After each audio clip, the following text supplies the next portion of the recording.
Hey guys, what's up? It's Mr. HD Gamer 101 here, back with another video, this time for you guys. This time we are doing the $1,000 gaming PC before Pascal. And Polaris, I guess, for AMD side of things. So make sure you stick around to the end of this video because I will be doing a bunch of stuff there, as well as go check out, after the video is over, my newest montage headshot. So yeah, let's get right into it.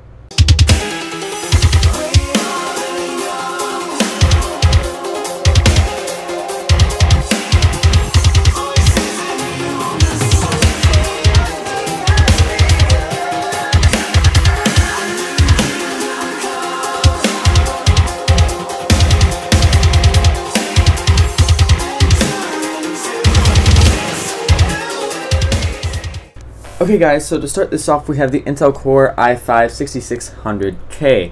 This is base clocked at 3.5 GHz. It is a quad core processor, so you know you'll have all your goodies. This is also way above the spec for VR as well.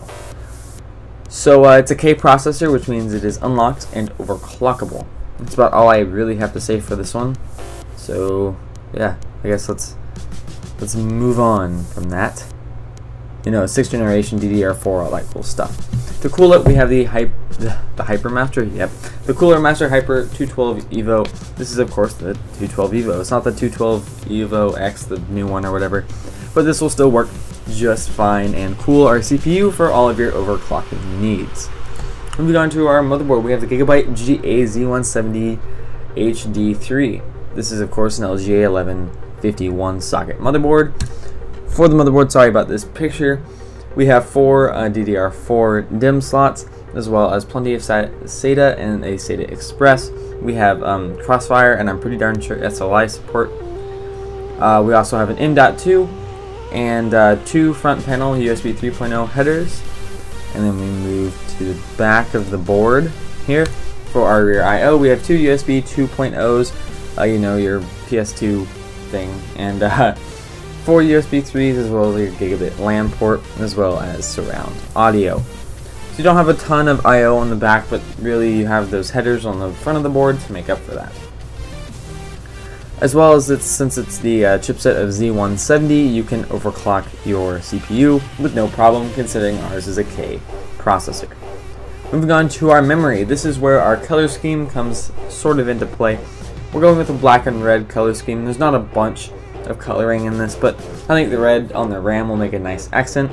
We have the G.Skill Ripjaws 5 Series 8GB kit of DDR4 running at 2400 MHz. This is the brand new Ripjaws series of RAM. I love the heat spreader a lot more than I did the old one.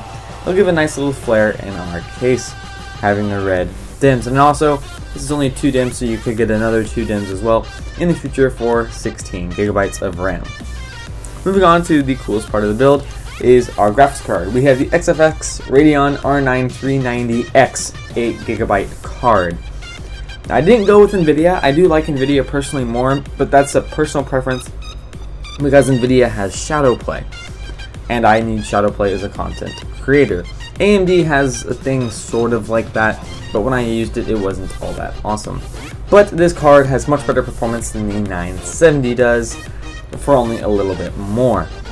So yeah, go look at some R9 390X benchmarks because they are pretty darn amazing. This is also the XFX version, so that means you're going to have good cooling and good overclocks as well. We have 2 DVI-Ds? DVI-I? So, I can't remember the difference right now. An HDMI and a DisplayPort out. It's a dual slot graphics card, you know, like I would expect. 2 fans. It'll probably be a little on the loud side. I've never owned one of these, but I can guarantee it'll work great and give you amazing performance before Pascal and Polaris launch. Oh, another thing is, this card will go down in price once, on AMD side, probably Polaris launches. Or you could wait a little while and get the 1070, which is actually what I'm going to do for $380. It's a lot more expensive, but dang, that 1070. And the 1080. They're awesome. Alright, moving on to our SSD, we have a Crucial BX200 series, 240GB boot drive. You could store a few games on there too. That's pretty much all this is. Boot drive, not the best speeds in the world, but definitely faster. than a mechanical hard drive.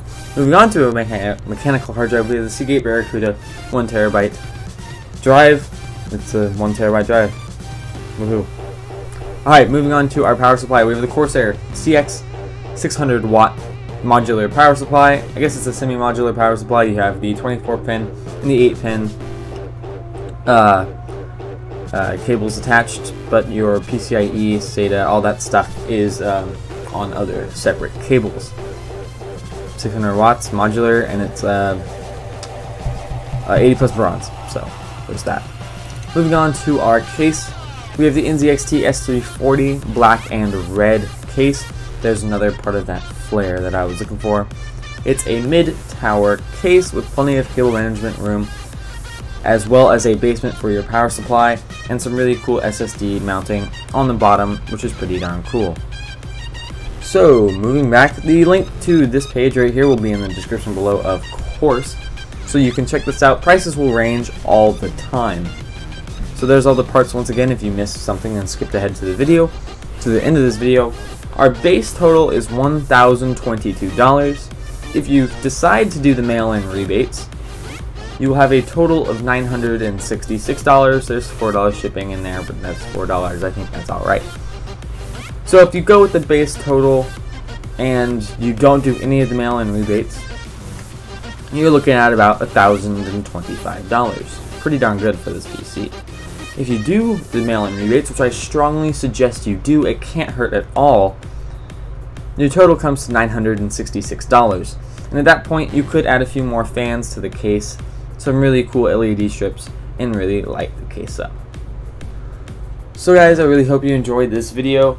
The link to the PC part picker will be in the description below. Tell me how you like this format. I didn't do all Amazon this time because I know Amazon does not always have the best deals, and so I can't get the best parts for the best prices. So I really hope you enjoyed this video. Don't forget to leave a like, comment, and of course subscribe if you want to see more videos like this and more videos like this montage that you should definitely go watch right now because it's actually alright. Alright guys, I'll see you in the next one. Peace out.